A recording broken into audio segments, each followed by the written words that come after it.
Imba neimwe ine mutemo yayo. Imba neimwe ina mai vayo kana kuti baba vayo kana kuti mai nababa vayo.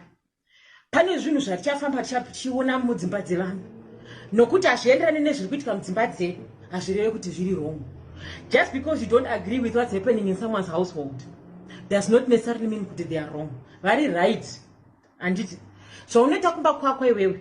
Kana kumba kwako uri uneshavire ndona, uri uneshavire njusu. That's not normal. Someone else anogona kurarama life until bo until happy ufunge. Saka nokuti iwe neutsanana zviroti ndiwo wakutotora mukombe. Panjona mwana no utsanana vaneshavire dona vancha white like me. I'm sorry, but vanongorneka kamaka extra so. You find out kuti muna story nakana utsanana wewe yanongori simple, easy going, and all they are a little bit slacky and whatnot when it comes to house chores. Vantori happy. Hi guys, welcome to Good Morning Zimbabwe, the indispensable daily source of Zimbabwe's latest celebrity, fashion, culture and sports news. If you are a big fan of the things that we mention, please kindly subscribe before the video starts. Ufunge. So usafunge kuti utsanana wokumba kwako ndoita kuti vanhu vaite happy. Pachona munhu anofana netsvina yake iyoyo. Zvotomuitira ne madziro ake ebrown wayo. Saka we are not here to judge. Please don't take offense of what I'm going to say, but we are going to go there. This generation says we are a byproduct of our parents. So whatever happens or whatever is happening with someone, you must know kuti there's a chance kuti pane kwazvakabva. Marererwo emunhu. Chero kwasungwa nhasi unobvunzwa kuti background yako yakamira sei. It's the same thing nokugarisana mudzimba dzevanhu. One thing you must also know before I go any further. Whatever is happening in someone's house is probably a reflection of what's going on inside them. Mazalo kune depression. Vanane ma stress ana rubara. Saka dzimwe nguwa akapinda pamwe munhu kana mune tsvina kana kuti mune disorder. Hazvireve kuti munhu yeye chapa. Dzimwe nguwa akada kutarisa kontora munhu yene stress. Kana uri happy, mari ichilingana, zvinhu zvichifaya, utoroti gona kutoklina mba zvakanaka. But kana dzimwe nguwa kana mari yakashota nemama problems ari kuitika mulife, you slack back. Saka you must understand kuti vamwe vanhu vane depression muupenyu chaiwo. And depression netsvina. Stress netsvina. Same WhatsApp group. So before you judge a person and say, "My way make mune tsvina," chimbotarisa kuti mental position yemunhu iyeyo kana kuti mental health yemunhu iyeyo yakamira sei. So do not judge anybody who is stressed. Ko wati vamwewo vanongoriwo neshavire utsvina mulife. Kuita shavire utsvina kwake dzimwe nguwa panotore munhu asingagoni kuona kuti iyi itsvina. Iwo ponongochiti hapana kuchena iye akatofirira. There are some people that will give you their all. Ukatombotaira mbaka munosara muri upside down. Nokuti iye aachooni kuti iyi itsvina. Wakambopinda mumba mai kuti mune mumwe wemaso unobuda. Uchipinda door. Chero mawindo akavhurwa wati pane mumwe wemaso unosangana nemunhu mumba. Hazvirevi kuti munhu yeye chapa. Dzimwe nguwa mukainvestigata. There are a lot of things zviri kukonzera izvozvo. Maketeni, I don't know why women 2021 still have cloth curtains in their kitchen. They're not because the name is sterek, but if you can save enough money to do your hair and your nails, you can save enough money for blinds. My blinds are really good to fancy life and whatnot. But cannot unless you're okay with washing your curtain every week, is my blinds. My blinds are aluminium, but unongo spray anti-grease guy, or put my blinds are touching a popper. But vazhinji vedu moda kuti ma cloth curtains aya nemafrills ma curtain aya nema box red and what kuti mba mangu meche zvakanaka. Asi ziva kuti kana uchifraya mafuta ese ari kunamira pa curtain because iwe unogara uri mumba mako haunzwi kunhuhwa kwe curtain because wajaira imba yako. Imba yako haunzwi kunhuhwa kwe carpet nokuti wajaira mumba mako. Haunzwi kunhuhwa kwe makusheni aya munotsamira muchisurira. Mama ziya richibuda because wajaira mumba mako. Pakatangwa munhu anopinda padoor. It's a foreign smell. Andonzwa kuti mumba muno mamuna kumira mumoshi. Don't take offense kune munhu anokwanisa kutsiura kuti shamari wadiwo mbowacha zvakati. It's not because anoda kuzvedza munhu ari pamusoro or whatever, but because wajaira kuzvinhuidza. Wajaira smell iri mumba mako. You think you are okay. Sometimes a wise man always changes their ideas, okay? Saka munhu kana uchiapproach munhu kuda kumuzwa mumba mako mune this stench, mune this thing. Unofana kuziva kuti it's not kuti munhu yechapa, there's a chance kuti ajaira smell yoyo, they can't even smell it themselves. Zvakafanira kuti ziya, dzimwe nguva unongochifunga kuti zvoni ziya usi kurinzwa pacho, the next person anogona kurinzwa, iwe usinganzwi kuti kunhuhwa. Muromo same thing. Vamwe vanhu vanotofunga kuti zvavo zviri kufaya, asi vakasvika pane vamwe vanhu muromo yavo inonhuhwa. Zvakangofanana nemumba. So when you enter someone's house, please be careful. Anzi na tsungi story of my life. Okay, sorry, I can't do your comment yakakurisa. So please be careful. Kufamba kwedu kokoko kutsiurana kwakanaka chose. but delivery is important. Chero une point, if you misdeliver it, kana ukata wastak pa kudeliver, you are 1 inch away from offending your friend, losing a friend, being judgmental. Saka, the way you approach a person at omutiurane jompamake, zvakanaka kuziva kuti, first and foremost, give this woman her props. Hakuna mkazi akati azikane nekuti ichapamba. Vamwana vatozvioni kuti ichapamba. Handiti? Right. Ande nemsoro panyaya. Being people that were raised by our mothers and fathers. In the age yangu the time that we were growing up, tisu vangavana na mai vakabva kumusha kuzogara mutaundi.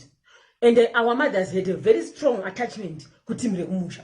Right now, mimi mne strong attachment kutimre mutaundi more than kutimre kumusha. But akabva kumusha chaika ane strong attachment kutimre mutaundi. And I think approach ziva how you learn munhu wako. Yes. Approach is everything. Ukajara munhu wako unomunza zvakanaka. Kutry kuavoida mhirizhonga. Now, mana mai vedu isusu vaive inangu kuti be honest with you, mama wangu ndovanga vari mutaundi. Saka ini ndakakurira mutaundi. And kumusha taingokuoneswa kana zvikanzi endai kumaholiday kana kuti endai kwakati. Mai vangu vaive nesystem yekuti pamba pakadyiwa mayonnaise, gaba remayonnaise rinochengetwa. Pamba pakatengwa dovi, gaba redovi rinochengetwa. Pamba pakatengwa zvimaacha raitimi raenda kuBotswana riya nekusouth Africa raidzoka nezvimaacha zvima 5 liters riya raichengetwa. Ice cream chigaba chaichengetwa. Jemu, every chigaba that would get in the house, it was bad raichengeta. Urikuona mahupu wedu we 10 kg uya kana 20 kg wepalenda uya kana ngwerewere vaicheka zvakanaka vochengeta. Vachitsira kuti when school holidays happen, tinotori nemukwende. Taizata motikari yezara nemukwende. But understand this, the whole 3, 4, 5 months zvinenge zviri mumba zvichirongedzwa. So the spirit of hoarding, there's a chance that we adopted it from our parents. Because our parents always had this thing. So we always had these extra things that we never needed in the house. And then because of that, the houses were small houses. My mother was a policewoman. So mukemp chemo. So mukemp small rooms. Terene wardrobe yakabzaza. Masuitcase yakaloda kunge bhazi rekwachawazaira. Iri wardrobe chechakazara nehembe dzatisingachapfeki. When a child grows up with that conditioning yokufunga kuti you just keep things, and if you dare throw away anything, your mother anoti vanokutuka. So it's almost like mom had sentimental value towards those things. She made dakunopa mai vangu, dakunopa ani wangu. Pataitosvika vana vese vaya hembe dzasingachapfeki dzaitozopuwa vana vese vomuraini. It was a good gesture. Yes, it was. And I applaud it. Until today, but it also did something to our conditioning and our upbringing. You must understand kuti zvakakonzeresa kuti magaba mavhiri mabhaketi mai angogara ari pamba paigara panongoti motikari ikafa 10 years. Mugbeche wemotikari iwo, that scrap will be at the house. Kana baba vaida kutaza ndaimbo vane mota, kana vanoda kuva chifungo tichamuka, kana kuti chi maitogara makonzo muscrap yemota iri pamba. Apa no fast forward takura isusu. Madzimai 2021, less is more. Pane zvapinoita mudzimba dzedu isusu that you think it's normal, but you need to understand where you're coming from. Your conditioning, sometimes you need to unlearn certain habits. Habits ekungounganidza hembe. Kutava suitcase nema suitcase hembe. Apana chinovaraidza saizvozvo. Apana chinovaraidza ipapo. It's actually a burden. Une hembe kwa zvinowa size 52. Une hembe dzo size 32. Pakasati hamani vazotora zvavharana. How many shoes do you have in the house? You have winter shoes. You have summer shoes. You have boots dzekuchurch, boots dzeoccasion, boots dzehiking. Une boots wakapiwa. Boots nema tags dzadzapfekwa. So we've got this spirit of hoarding. Pane imwe yedu yekuchapa wedu kozoti mwe wakatorwana namoms. Magaba ngatimbotanga ine kukitchen first. Ndichapinda zvangu bedroom because bedroom knows what I'm going to step on manengrika kawandi, but I'm ready. Right? Kitchen. Curtain. Kana uri type inochengeta ma curtain. Jira. Think it's not tender, doesn't. Kana uri type na privilege. Kana type inochengeta ma curtain ejira. Uchida zvokufraya nekubika mu kitchen. chenjera kuti keteni rako rinobatira mafuta nehwema hwese. Saka keteni ngariwachwe every week. Kana zvanetsa isa mablinds. Kana zvanetsa bvisa kitchen kanesa keteni isinyaya ukangoisa tumaruwa tichichi zvatoita bo. Tugaba makatenga mayonnaise machengeta makuisira masamba mayonnaise mujara. Tugaba twakawanda. Yes, pane containers on you are recycling. This is a gaba mayonnaise not gonna recycle. Risk for something else. But you know take to my casserole what kanzi bread, sugar, salt, cereal, what one ingredient kwa mnotenga to what. Towards it we utitwakanzi sugar, rice, bread. So you go. Tunezita gandichi ndivunze imi. Tunezita. Christabel, I'll reply you. Tunezita. So you go. Tumagaba tumakanister. Thank you, Michelle. Murukutenga makanister. Asinochengeta bottle re mayonnaise mumba. That's clutter already. Kana kanisa ishandiswa izvo zvingashandiswa ipapo. Kanisa sugar ikapera. Kana sugar yakanyamira kuma side kwekwe. Tora kanisa iyo uise mvura inopisa, usiye papo just for 10 minutes. Irinoita clean canister. Kanisa rinoshainiwa. Vamwe venyu makagumzira kuona kushaina kwekanisa kwenyu muri mushop. Razara mafingerprints, supu, upu, chichi. Kanisa rakungoita zvimwe zvino. You're supposed to see your face on the canister. But vamwe venyu vanoti chii chinoitwa kwamuri esilver. Aachatopenyu. The shine is gone. And the canister is, can't you speak English? I'm going to try. The canister I was with Ashona Mani when Tiango and Daniel get away. Canister no fana kupenya. Kalasanga gonje canister sia. Bread biniroga chingwa chete. Ari garima tea bags. Nyine chinzo mnisa kumukati. Stove.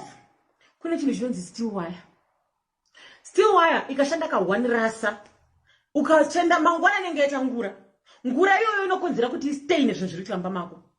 Ukaenda kuna Mr Price home kana kuna na home ku Zimbabwe kuma shop ema home. Mazuva ano kune tunenge twesimbi so tunenge tuma stainless steel tunenge chikapu chinenge chewire so. Kutora chigaba cheyogurt 1 liter wochengetera zvima scrub zvamunosukisa ndiro zveshe nesipo nechinyi. Munotora chigaba unoona munhu anotora chigaba cheyogurt chacha chaanosukisa ndiro ndo manokanda. Sipo ndo manokanda. Pot wire ndo manokanda imomo. Do you know kuti zvinhu zviya ukazvichengeta zviri imomo chero zvaoma zvinonhuwa. Noti mvura aideuke kashoma kanya mudeure mvura iyo ukazobvisa zvinokadaso panenge pane brown pasasi pese panapa. Chinhu chandiri kutaura icho chichi chinenge chikapu so just like a jug but it's made of steel. Ndo chaunoisawo zvinhu zvaunosukisa woisa pawindow kuti chigooma hachichengete mvura. Unosangana nemunhu anotora kana zvimucheka zvokuklinisa mumba zveshe zvimaswabhu chinonzikana chachonzichobva chanzi mugaba iroro pakona. Gaba nezvisukiso hazvienderani because hapana ventilation inenge ichiitika imomo. Iwewe wajaira kusuka ndiro everyday uchidziona zviri pawindow unenge uchiti hazvina smell. Isusu mavisitors tisopinda mukitchen panenge pane mumwe hwema so. Saka please invest in that thing. Toenda kukitchen yacho yoyo. Munomboziva here kuti dish towel rinowachwa everyday name. Kwete pane madish towel emaoko aya. Unoona munhu raanosukira anopukutisa ndiro ndo raanopa vanhu nokuti richiri nyowani.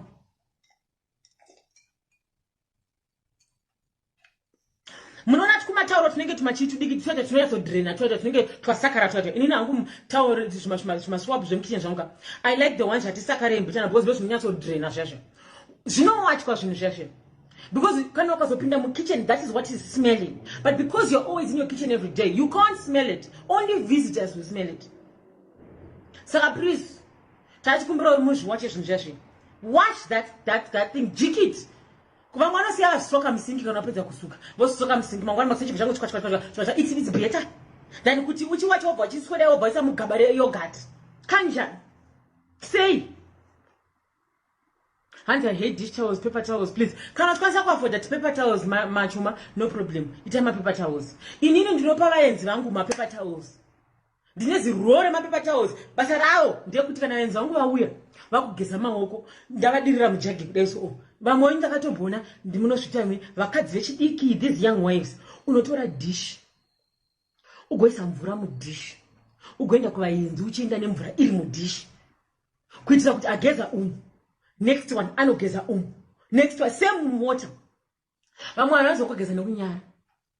I've seen young people like doing that. Isusu taro wane band unouya nedish negaba nejug vodira mvurokudaiso vanhu vodi vogeza. Manje vaisa towel pana manje sisi nangu towel dish towel kana kuti hand towel or whatever towel for people's hands. I can't. What I do is ndinotora paper towel ageza maoko akari kupukutsa maoko nepaper towel orasa. Nokuti dish towel ramusikuziva kuti vemasikati vageza naro, vapukutsa naro, vemasikati vapukutsa naro, vebreakfast vapukutsa naro, vemanheru vapukutsa naro, apo mazano kune makala-kala hausi kuona kusviba kwaro. So, invest in paper towels. Kitchen yangu handinyanyoda kuibata too much. Asi mune poto unganidza musingashandisi. Why do you have 20 pots in your house? Why? Why do you keep pots and pots and pots for the one occasion in the world? Kuti mamwe ndogona kuti apart. Pamwe ndogona kuti muchato. All right. Pane timu runoda kuti seti ye iron. Kuti seti yo ye kangu. Kuti seti yo yakanzi, seti yo yakanzi. Zvinenge zvakaturikwa pamusoro pe kitchen unit. Now, let me tell you something about that. You think it's decoration. A lot of women want to express who they are with the kitchen. You can tell a lot about a woman, but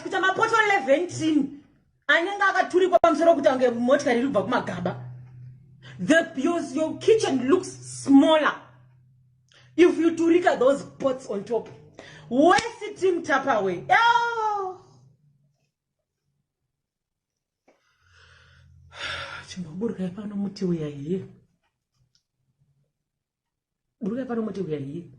Tupperware. Team Tupperware think they've made it in life. Team Tupperware, they think they've got shares in Africa. Team Tupperware, hey! You know, I won't go any further. Uno shansa lunchbox yo ka 1 in 6 months. Ka 1 in 6 months. Do you know kuti ma lunchbox e Tupperware anopindana kudai so? Imomo la turika kaka chaunge ka pyramid. But Tupperware anopindana kudai so. Guys, less is more. Believe me. Less is more. Ngapindane mani. You can rather, even if you put them on top, put them at the bottom. I don't know why you've got 17 pots. I don't know. Minimize your pots. Mukaza no that pot 1, 2, 3, 4, 5. Those are no shandisa. Jimwe say some box, put it away. You don't need them. Kugara kwa zakaita mbomo. Ndio mnogara mapete. Mosha kuti mapete akabvepi. My lunch box 2020 ajira ice cream inochengetwa lunch box. Pakangwa 5 stars ice cream inochengetwa lunch box. Kana nditi mlinge mtazodini ma lunch box acho. Kana ma lunch box angokwana 3 kana 4. Remove them, give them away kwangwada kuno mayesa. There's no reason for you to have 25 lunch boxes in the kitchen that you hardly use. Mapete makonzo tsikidzi ndo mazvinogara imomo. Mosha kuti mapete kubvepi. When you're busy, it's called the spirit of hoarding. My teacup set. You use that teacup set once kana baba mfundisi vawe. Display with. And no angushwa display because I hardly doubt pana on my display pana. Mana moms don't want on my display and they zakato deuka. I can't even talk about them. They'll never get rid of their displays. But if wakati wakaenda mazano wakatenga fine dining, wakatenga fine china ware what they use it. Mana mama muzada ndisuti chichaitika. Vaitenga mapreta no durasterek asa kwasinga mashandisi. Ndakatofutsira mwe maini mangu. Vaitova nema china set ka pavakafa vana zvigwazo zvavo vave nema box akasina kuvhurwa ema china set. Kana echi cocktail unonzi punch yes glass re glass re. Robert Ashma cup she had those unopened. I know this generation, whatever plates that you have in your house, you use them. The ones that you don't use, why do you have them? Why do you keep them? Sometimes when you touch something in your kitchen, you must ask, does this thing bring me joy? Kwete kuti, but ndichazochida. Kana one 1 year usina you are holding on to an emotion. One thing you must understand, there's a way that pot makes you feel. There's a way that rug makes you feel. There's a way that teapot makes you feel. There's a way that dinner set makes you feel. So remember, when you're buying feelings. kuti ndichazoni dzimba mangu makarongeka, or I'm going to express myself the best way I know how to. So what you're doing is you're buying feelings. So whatever emotions that you harbor when you buy that thing, 1 year later you are still attached to an emotion, not necessarily the need for that particular item, but it's the emotion that serves the purpose. So you are attached to emotions, not necessarily the plate. You must understand what happens when people buy things.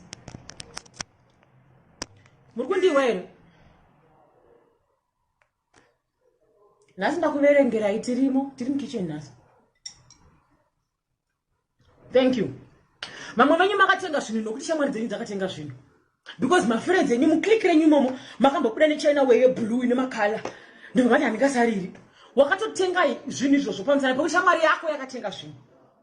Zvanga zvakachipa, they were on sale, or there's someone that you admire that bought that thing. Never, you don't even know how to use China set. You don't even know what to do with those wine glasses. You don't even drink wine. How do you wine? As you wine glass, kuitira vaenzi, kana vakauya futi, kana vachimwa, kana wine yacho iripo. Vamwe venyu mune ma books, ema whiskey glass. Why? You need to understand when you buy emotions. So now when you then look at that thing that is in the house, when you see now how you found it, you want to feel like you belong and you're up to standard because all your friends have got square plates and triangle plates and all these bowls. So if my friends are like this, they know I meet the standard, I meet the bar. Your friend's house is not the same size as your house. Your friends' emotions are not the same size as your emotions. Your friends, whatever is not, but you're trying to liken yourself to those people. What's that pressure? Because you want to become. Kitchen year 2021. Keep the surfaces clean and clear.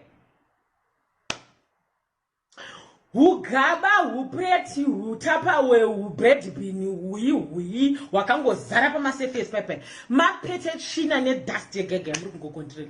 You can't even express. Do you know who took clear my surfaces? There's something that happens in your mind that opens up new ideas and new energy. There is something that is in your kitchen right now. You know you can give away. You don't need those things. Whenever you buy new plates, I know that my plates are not changing my design. I know shereketa manu no osbroa.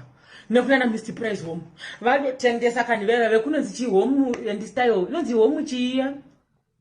Ilikuwa mazano inonzi homo chakadaro maisi vamani vanoshereketa vachiita madesign manyowani azvina kuipa kuti ndoda kuchinjawo mukitchen mangu but chinzwa kashi munin'ina ukaona wakuda kutenga dinner set nyowani get rid of the old dinner set. You are probably sitting on dinner set number 4. Why are you keeping 4 dinner sets? Dinner set was at 24 pieces by 4. That's what I meant. Dinner for 24 by 4. Pieces in your kitchen, of which home choice. Thank you, Wayne. Home ETC. Thank you, Keresensia. Dinner set 24 by 24, 24 by 4. But you only use 4 plates. Hamusi kuona kuti spirit of hoarding yamakabata iyoyi. Chiwa. Ukatenga dinner set yekutanga because ndo latest. Toda woman latest. Toda kuti dzimba dzenyu dzinake. Ehe. Mazano kune ma square plates, kune ma round plates, kune ma plates aneka gold plating, kune chi. Bo. But chingwara 96 plates in one kitchen. Urikuita catering business here. Wakuda kuvura kitchen here kana vema kitchen avana ma plates 96. Unongochengeta mba imomo. Zvinhu. Because you've got too many things, your house looks smaller. Munakangwara, when you buy one dinner set, the first one kana ungane 3, kana ungane 4. Yakatanga kutenga here, get rid of it. Charity iriko. Ukafunga kutenga pot or 1, get rid of 1 pot. Ukafunga kutenga mgoti, get rid of another mgoti. Whatever you want to change in your house at skuramba. But chibisa something mumba imomo. Hakuna kututira. Tataura tatopedza madishta ongasukwe. Ngawachwe. Chinhu chinogara zvisukiso chache hachifani kuita chigaba che ice cream. kana chigaba cheyogurt kana chigaba chejemu chesimbi chiya. Vakawanda munoshandisa chigaba chesimbi kuisa zvisukiso. Chigaba chesimbi chinoita ngura. Sekuchikaita mamhororodzi chakazara sipo chinoita ngura chakuita kunge chakuchinja kala chiri ipapo. Asi mukadzi anotsvaira everyday agokoroba kuisa cobra everyday. Chigaba icho chiita kunge chimwe chinhu chakanyangara chiri ipapo. Chisukiso chochinjwa every month. Ukaona chakutobvaruka ngachichinjwe. Chiro kana ushandisa chema orange hatisi kuramba chema orange ndochotoita manje. But ngachichinjwe. Ngura. I kid you not. Muno South Africa, I went to someone's kitchen. Gaba rejemu rema apricots rameno chichi chindo chaishandisa kuchengeta zvisukiso. Zvisukiso zvine ngura. That is a good source of tetanus. Right there. Chero mbamako ukada kuisa matapa we 11 ukada kupfeka ukada kuti mbamako munake ndikangoona chingura icho wafoira. Ndinoziva kuti munoona munoziva mimi mwane zvimaningiri zvinenge ngura ngatisiye mumo hand sitting room. And that you can tell a lot about a woman by her kitchen. Mama wenyu munotenga ma blender, ma toaster, ma sandwich maker, ma microwave, ma juice maker, ma watana zvese zvakasakazwa papa kitchen nema canister pamusoro ne bread bin. If they're looking nice and new, hey, who am I to tell you? Mama anotenga bread bin ne toaster ye ne chief sandwich maker kana kuti just because is it rakanzira so hobs kana kuti ndeche red chirotoshandiswa as decoration. Kana makatutenga as decoration munoshandisa but ndechache kuti kangosvika mukitchen muchimotona haya zvakarongeka ismeg. Haiwa ndichakaisirwa ipapo kuti ishandika but chakaisirwa ipapo for mutupo. Kuti mutupo ko tiudze mutupo inodhura kune smeg. Ndio matauro wacho smeg kune raso hobs. Kune chiko unoona kuti achishandi chinhu ichi. Achina kana bread crumb kana one. Kanditi utsanana here kana ndichishanda once a month. Chakaisirwa decoration, no problem. Atikuramba. But keep your surfaces clean. Keep it clean. Chimachika ndi Samsung, chimachika ndi LG, chimachika ndi Defy. Amene zvinenge zvakaiswa papa. Atikuramba. Good. Yes. But ngazvive ne order. Hamungoisi nokuti mutupo. Chuni chandingatopa excuse number 1, microwave on the surfaces, yes. A kettle on the surfaces, yes. Toaster, sandwich maker, blender, yes, you can put them at the bottom. And when it's time for you to use them, you put it on top, you use it and you put it back. Especially when your place is small. Vakawanda maybe not decoration, but clean surfaces are better. Platinum, times my labels. And the sitting room. And spoke with that more when you say, I'm just saying kuti, your surfaces in the kitchen must be clean and clear. Kuitira kuti, kana kubika chako nobika on freedom with the space. Zvinomanje wakara zvokutoda iso zvokutombobvisa zvinhu zvokuti pfungwa dzako you want to express yourself. But izvo maorongesheni emakitchen unit yenyu ndezvenyu nekumba kwenyu. China yandashaura kuwacha zvimaningiri ndo number 1 ne curtain, please watch my curtain otherwise I my blinds. Sitting room. Sitting room is where you kind of judge the family kuti vane mari here kuti havana mari. Ndopa unoona zvese because mukadzi anosacrifice kana kusadya kitchen yake iri right. Anosacrifice kana kusarukwa musoro kitchen yake yakaroteka. Anosacrifice kuti andina basa ne sitting room as long as kitchen yake iri bo. So you can tell a lot about a woman by her kitchen, but you can tell a lot about a couple just by looking at their sitting room. Cushion repa masofa enyu rinowachwa. Pane atochinja kala said mimba na 2021 vakadzoti munofarira femo vatako nemusama fe nenge irimo yakanyura irimo. Fair cushions, velvet cushions, cloth cushions bo. But marariro amunoita makusheni aya anondaziya. Mazuva ano kune masofa ema-leather, good for you. Kwangoti masofa aya emazuva ano anonzi velvet. Mwana akadeura drink pa velvet kana pa kodro paya.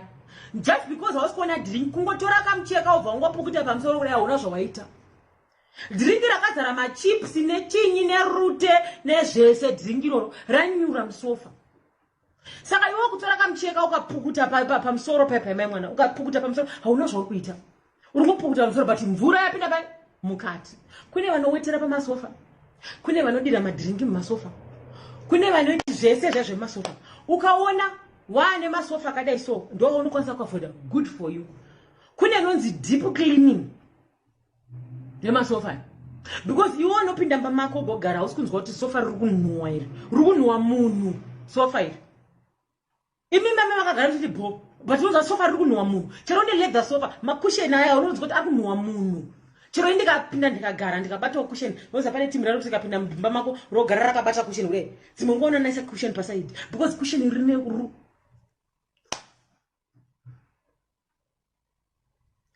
we can't. Yes, I'm telling the truth. Thank you, privilege.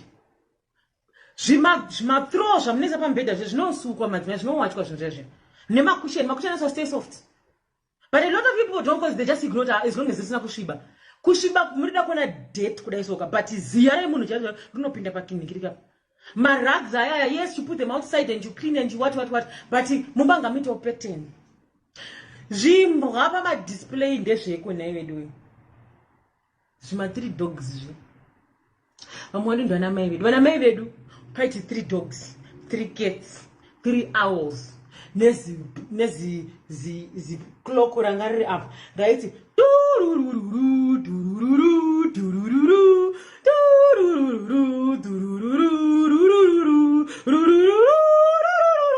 na 12 yagega kati ngwanda apo paside pepe clock pane climbing flower rakakura richienda rakaiswa muglobo maiza muglobo kana kuti muchigaba so mune mvura climbing flower riri kuclimba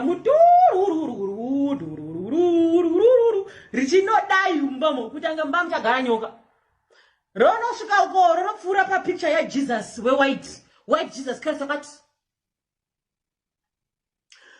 if climbing flower ya ropfuura nepamapicture black and white ana gogo wana mbuya anachi rona pamusoro peroom divider kudai so richinopfuura nepamastika akanzi be a visitor not a spy robva ranodai so pane rakanzi I might be young but I'm the mother of this house rinopfuura nepane chimwe chistika chakanzi God bless my family ronopfuura nepachistika chakanzi welcome to the Nyamazuwe family ronopfuura nepamawedding pictures riri kutenderera mbese roka rati pamusoro pepelmet pakazara maempty bottles whiskey akaiswa tea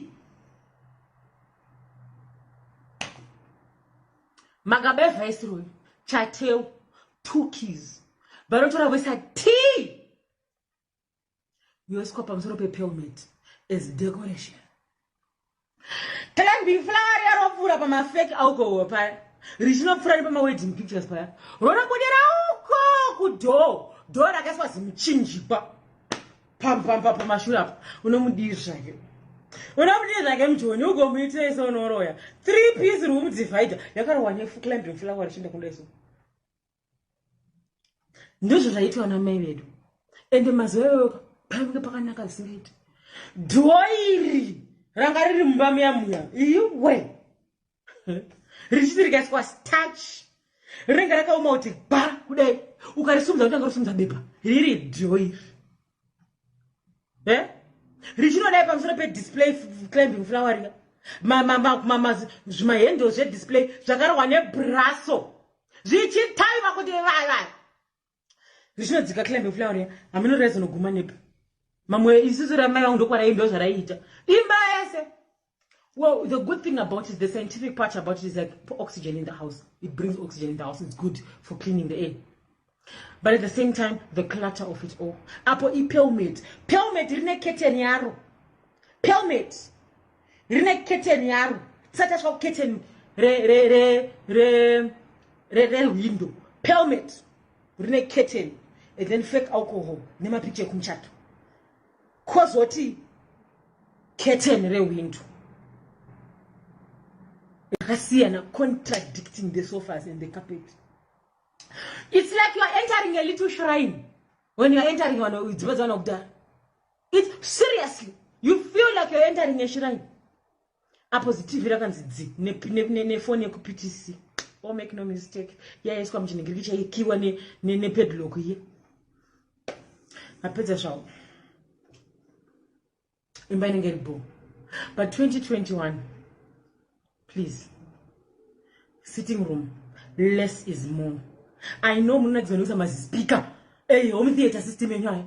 Varume, let me tell you, I know you love your sound system, and I know your sound system is who you are. When your friends come over, kunj, you can tell a lot about a man using his sound system. But kana mba yako iri diki, ashipatiri kuti uzadze maspika mumba. No, which one's unz. Sometimes you can't even see the beauty of the house because the speaker is running. Iri mumba, mu one room. Half of the room is taken by the system, sound system. Mu one room that noise maroja. So one room and demand about button. Unaona TV, okay, nice. Decoder, okay. Chichi sound bar, home theater, bass area, mass speaker 1, mass speaker 2. Cause it's no enda kumadziro area. Mumba kuti unge mbawa apo imba idiki. Uitungidze noise no munota undange zvinhu zvitatu ngwanja kumadziro. Pedzezvo oti zipikicha artist wake favorite. Mumba imomo the wife can't even relate. Kubva kwati PlayStation and amplifier sound bar. Listen, atikuramba kuti zvinhu zvive mumba izvi but ngazvirongeke. Maspika I don't mind the house having a PlayStation. A PlayStation is small and compatible with small spaces. Right? A sound bar is good. Compatible with small spaces. Pane mama maspika mani munomaziya kunzi akanzi tikukuhaya kwenda ku stadium maspika yanokwana mu stadium mu. You know them. Chibalance. Nacheketa kule bakadza kuti chibalance. You can't be living in a one room house or a very small house and you have speakers that take the entire size of the room. So how we can a sound budget? Mazano kune sound bars and amplified sound.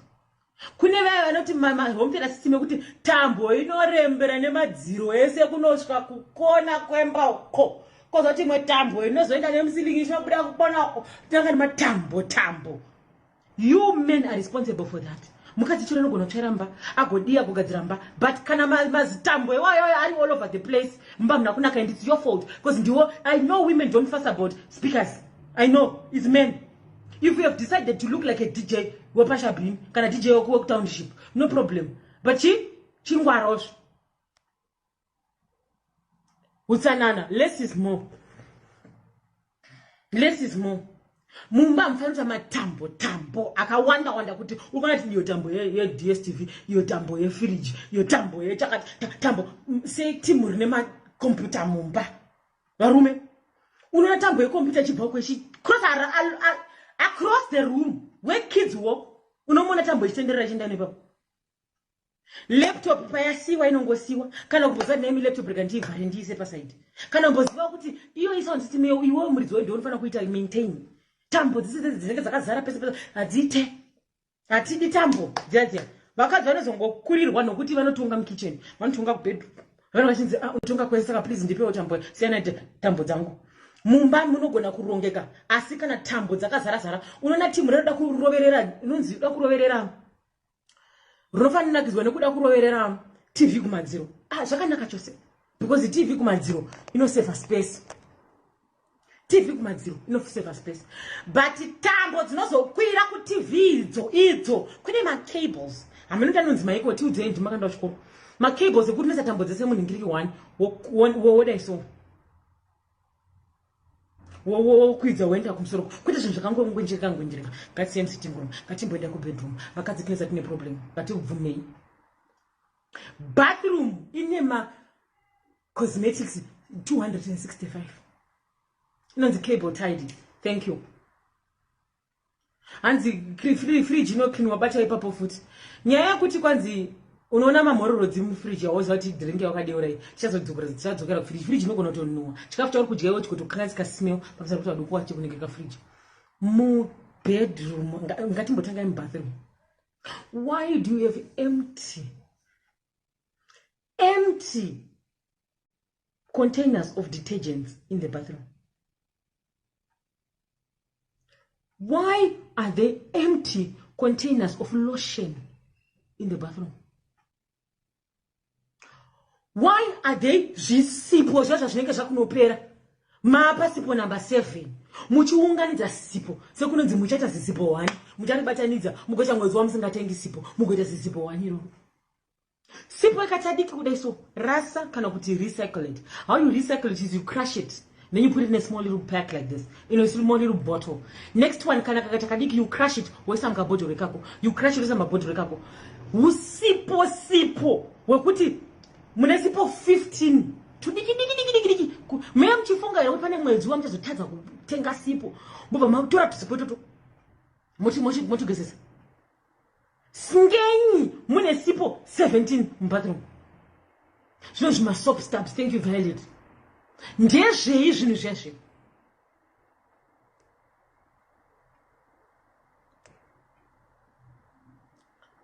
Ndopota nchibloka maArab.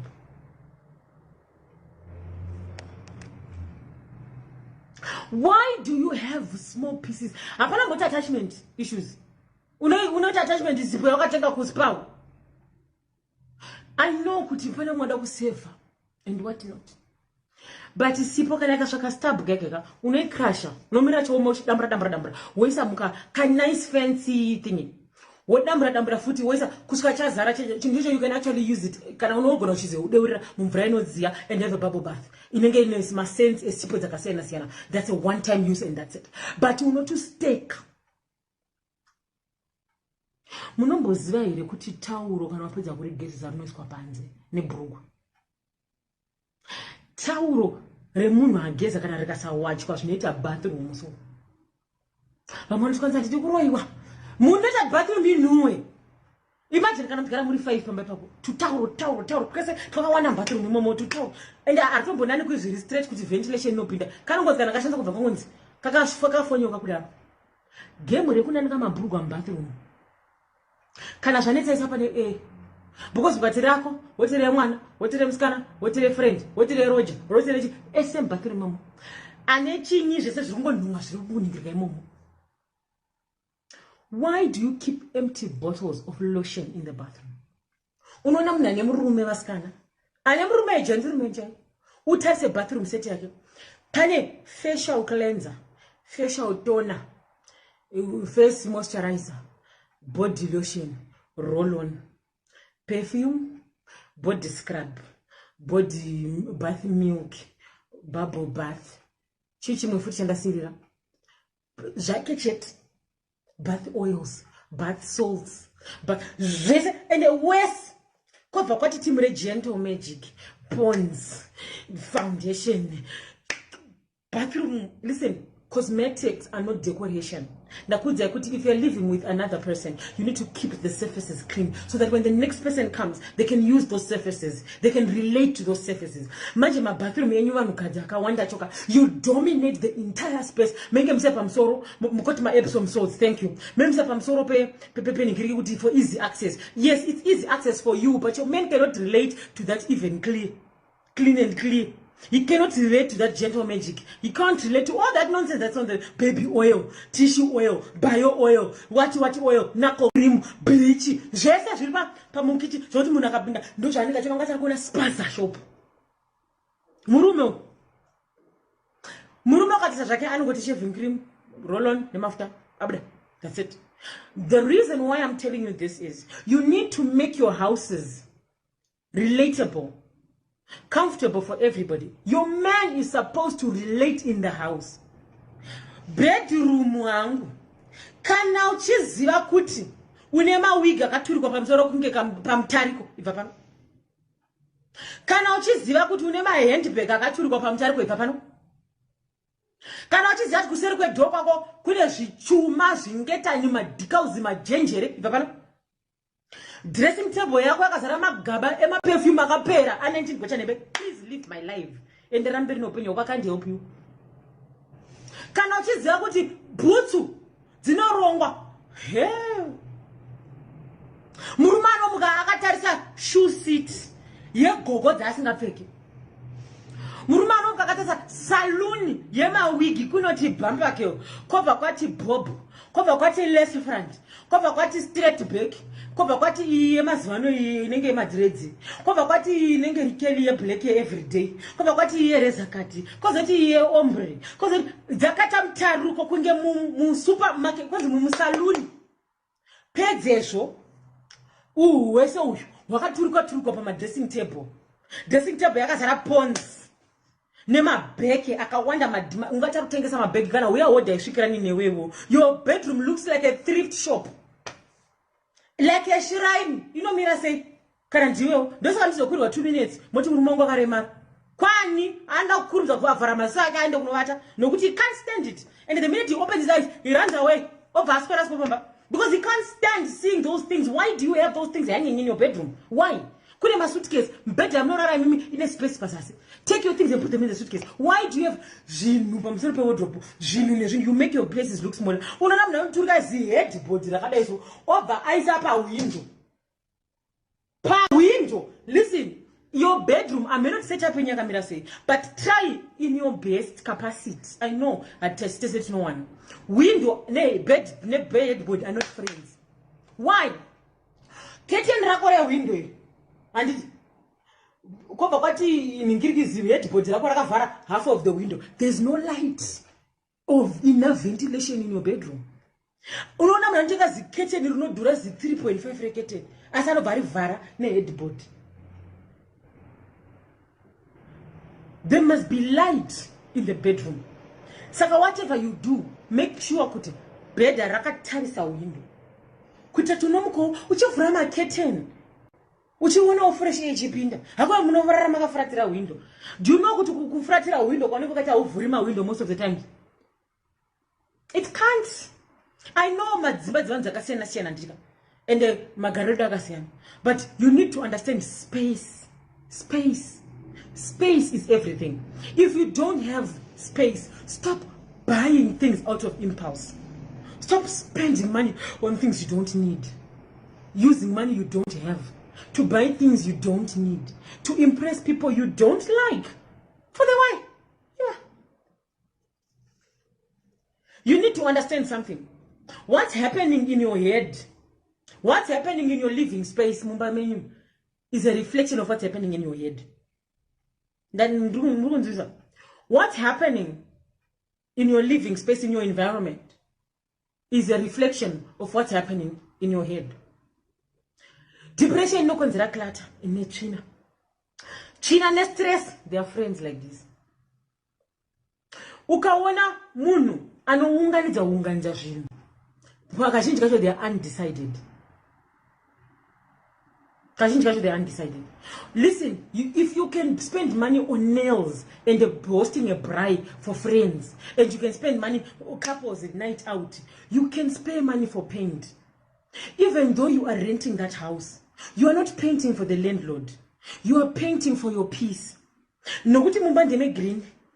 If you live in small spaces, green color can't do. Brown color can't do. If you're living in small spaces, you need bright colors like this. Bright colors make the room look bigger and more spacious and better. You can breathe. But you are going to Japan, hey, what? Mario, Madoro. Asi, you can paint the house and make your house look bigger and better. Because why I'm saying this is, ukagaramba mune zvinhu zvakawandisa. Pamba pane zvinhu zvakawandisa. Mota za 19 gocha nembe dziri panze, madrum, mabaketi, zvigaba panze. Panotona mumwe akajecha kuti newe musuwo wako uyu chi, why do you need these buckets? Why? He muteteza kunoenda mvura, right? Utasati zvaunoshandisa zvibaketi ndezvizvi 1 2 3 4 5 ndozvibaketi ma 20 liters. Ko zvimwe zvakatsemuka izvi ndezvei? Why do you have zvimagaba zvakatsemuka izvi? Why? Zvakatsemuka. You don't know why. Something is happening inside you. Stress in China are friends. Control demon of hoarding. Where my die or ashandisika. Mbuya vaningi vakasiya hebe muri kudzichengeta pamba papo. Muri kuchengeta midzimu nezvinhu zvivani papo. Wakamba zvari when you clean the yard, you feel free. You feel safe. You've got bright ideas that come in. Wardrobe yako madzimai. I know poncho remasiembe dzawakapedza dzawakabhurunzwa paka 2009. Take those clothes out. Zvinani wardrobe masara musina chinhu. Zvako zvekuti, yeah, I will regret. I can give away my things nasi. After 2 days, I'm going to regret. Regret what? Une 3 years usingapfeki hembe. Asi wakaibata. It means you're holding on to an emotion. Ndabotaura earlier on. When you buy something, there's a way that this shirt makes you feel. There's a way that this necklace makes you feel at that moment. There's a way this LV makes you feel when you buy it. right? Then you're going to wait and you're going to feel sexy, you're going to feel rich, you're going to feel nice, you're going to feel like you belong, you're going to feel smart, you're going to feel whatever because of what you're wearing. So you are buying a feeling. That one arm, which means they can relate to that one arm. There's a way that one arm makes them feel. So what you are doing is you're buying feelings. So every time you buy a piece of clothing, you are buying feelings. And remember this, feelings change. Feelings change. A lot of you people are holding on to memories. Kuti mzana nakapfeka hembe white ndakachena singaiti. Hembe yachakwanya asinoramba nayo. Hembe yakabvaruka asinoramba nayo. Because you are well holding on to the memory kuti ndaimbochena nehembe idzi.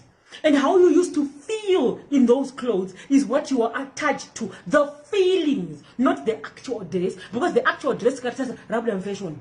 Rasakara. There is actually something better in your wardrobe that you can match. So why do you hang on to that? Because there are memories. The minute you identify why you are hanging on to that, it will be easy for you to let go. We are kunyima. You don't have kunyima shamar. You don't have to give them away for free. You can have a yard sale. You can have my Facebook. My thrift shops. Picture. Over page. It will give you enough money to buy new clothes. But you right now, you can't open anything because it's clogged up. Mune butsu dzine kune maclog use. Mune ma platform use meme.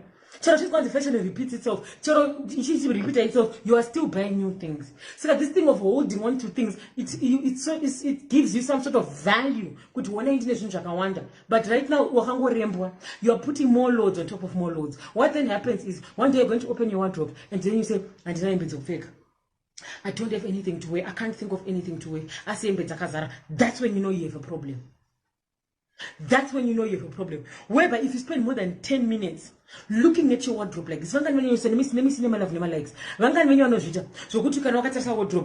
you sit there with millions of clothes that you're looking at, but you can't find anything to wear. Then you must know the feeling is gone. The way you used to feel about that dress, right? Why is now, years later, you look at the same dress and that excitement is gone, but you still hang on to it.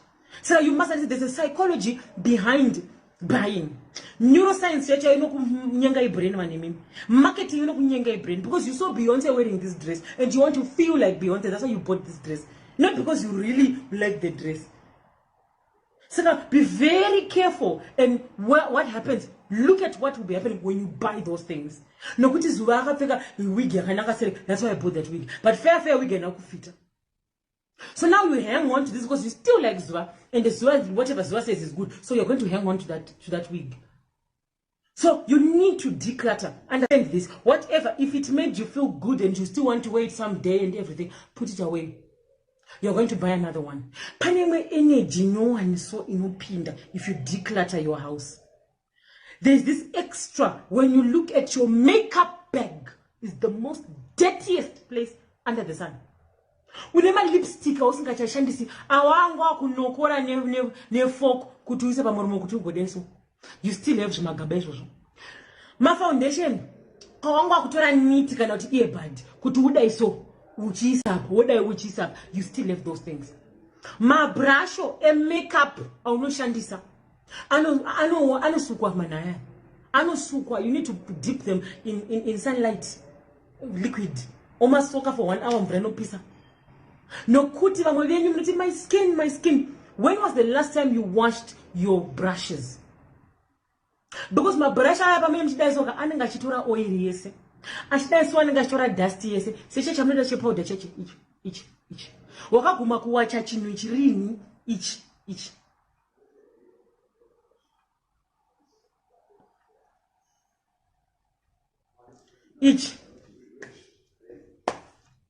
Wapedza friend ndipawo murumbawa wopa shamwari yako. Imwe friend ndipawo imwe shamwari futi. 5 people on 1 powder. Ziare munye ne dust yasangana nayo ne ziare vanhu vanga vachimikisa mubawo riri pachiningiri ichocho by 5 friends. Let's say mwana mwana ziare munhu 1 apo ma friends ako 4. So you're looking at about 8 types of zia on that thing. What is some big? mangwana. I sleep with my face cleaned. I never sleep with my makeup on. Mugo kwiza mapedza mangwana makuseni. Apo pachinenge chirimo chinenge chibikika. Chichibikika chirimo. Mangwana makuseni icho. Muwakaguma kuchiwa charini chinecho. Ndosika mapundo asingaperi. Nokuti you're not washing that thing. What kwanzi ndakaroiwa. Hey, these products are not working. Ugopedza hundreds of thousands of rands buying products. Asi uchiziva zvokuti utsanana ndo wakubviringa. Utsanana ndo wakubviringa zvese. Kwete kuti kwanzi ma products. You keep putting oils and oils on your sponge chia. Thank you Tanyaradzwa. Catherine. My makeup utensils anosukwa madzimai. Powder yaya raswa kana yagara more than 6 months raskwa. Hazvite. That's why you've got a skin issue and you keep putting it there. My brush yaya anosukwa. Ndepapa mpandasira. Varume amenoti makatwa sei musingawachi mabhurugwa every day name. Sei muchisiya mabhurugwa maboxer. Rine mutsetse rine ma skid marks. Kuti obvisa kusiya pa bathroom floor kuenda kwanzi mukadzi achawacha. Makaiwane pitsike kusawacha mabhurugwa naye marume. Imuri vana vadiki mai vaiswa mabhurugwa nemana mai venyu. Mai venyu ngazika kwachire mabhurugwa. Makazotadza kuti makasiya system yokwacha mabhurugwa marora. Mukadzi she made. Ngenyi musingawachi ndiwe. Mashits kana muchikwirana. Thank you Ushu. Kana muchikwirana papa. Mvura wamunenge muchirasa huiwe se wamunenge muchira mamwe wenyu munodikitira mamwe wenyu munozara mvura ubva kotora kona yeshiti wotora ngopukuta kwanopukuta nekona yeshiti mashiti anochinjwa nokuti imi muri 2 magara muchingorarapo hamuchanzwi kuti mshiti rakunhoya mashiti anochinjwa anotengwa mashiti anta mariko ku Mr Price home ma 200 300 mashiti anochinjwa haashandiswa everyday varume havana basa nazvo shamwari murume akangopinda bedroom anongovata dzimwe nguva anotozwa kuti mubedroom muri kunhuomo asi arida kuvata just because a man doesn't talk about the sheets stinking doesn't mean that he can't smell them. Iwewo kana uda kuti mukadzi wemba kana kudididi mashiti anochinjwa chero chara uri wega kudikitira kwese kwega mashiti anochinjwa zvekuti anochinjwa kangani zvako muri because mimi makwirirana yenyu ratio yamunokwirirana nayo handizivi. Inango lochinja every 2 or 3 days. Anafana. Ratio yamunokwirana atizivi. Vamwe wenyu munodikitira, vamwe wenyu munochaza. Ndimi munoti tsa. Vamwe wenyu munoti mapedza papo mumangotira zvimashiti mopukuta murara. Iwa anochinjwa every day. Nokuti zvivana zvimwe zvinongopinda bedroom zvakavata pabed. Hazviite zvinonyadzisa zvovatako. Kune ma mattress protector munokosatenga. Thank you Michelle. Ma mattress protector. Pane vakadzi vanoti vakana vakutundaka vanoti tsa. Bedroom kunhuwa mutundo muchazo. Can I tell you, if you are a squatter, invest in waterproof mattress protector. Ariko under 490 ku Mr Price home queen size. If you can sacrifice 500, you wenda ku kitchen party no stock fair, you can buy a mattress protector. Mattress protector yakanakira chinhu, it's waterproof. Saka ukadikitira ukadi mattress protector ball. Inokuchengetera zvinhu zvakuti mattress yako haite mamororodzi. Kana uri tavanzi pillow ngadzichinjwe. Pillow ndo dzimwe dzinokonzera skin yenyu kuti ikanikanisike. You think kuti you know what happens is when you sleep your face is against all that bacteria on the pillow. And your face, your skin cannot breathe. Yakanyura mubacteria imomo. Saka dzimwe nguva mapundu amunoita anokonzerwa nemapilo enyu ayo. Anoti akazara hair food, akazara ziya, akazara dust, neskin yako imomo. Chero ukageza, I wash my skin every night. Kana pillow yako yakasviba, unosva uri kuita because your pillow is rubbing against, your skin is rubbing against a dirty cloth. Saka pillow ngaichinjwe. Panty liners. Pane mnachara nyema panty liner. That's personal hygiene. Ungabvunzwa nzikwanzi panty liner rinochinjwa zachinjwa. Iwo paunenge uchitawaita uone kuti panty liner rasvibeni. Hauriwani. Vamwe wenyu munotanga kubvisa panty liner makarara mungo uchimobva vati pasi pemubhedha. Panty liner rinonhuwa rinovatako. Mazviwa.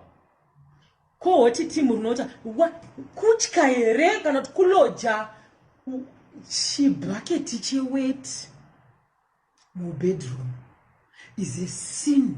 Ndakazviona mbebere. Bucket rewet rembedroom. Kana zvanetsa stop drinking water. after 5 kuti kwai ndinonetsekana nebladha rangu aiwa chinewe kumusha here kunoko kuti kwanzi unorora nebhaketi kunzi pamwe toilet iri 2 kilometers away munorohwa nezvinhu muchifamba mumba mune toilet unoita bhaketi reweti wese amwe hatorivhari anorivhara ari nani kuti kwanzi wetiwe ini toilet yangu iri kuri ndo chivhara lidi unoona mumwe rakadaro shamwari. Why do we have buckets of to pee in the house? Wait, must wait, no. Wait, no. Thanks for watching, guys. Hope you enjoyed the video. If you did, please kindly subscribe, like the video, and hit the bell icon in order to be notified when I upload more videos in the future.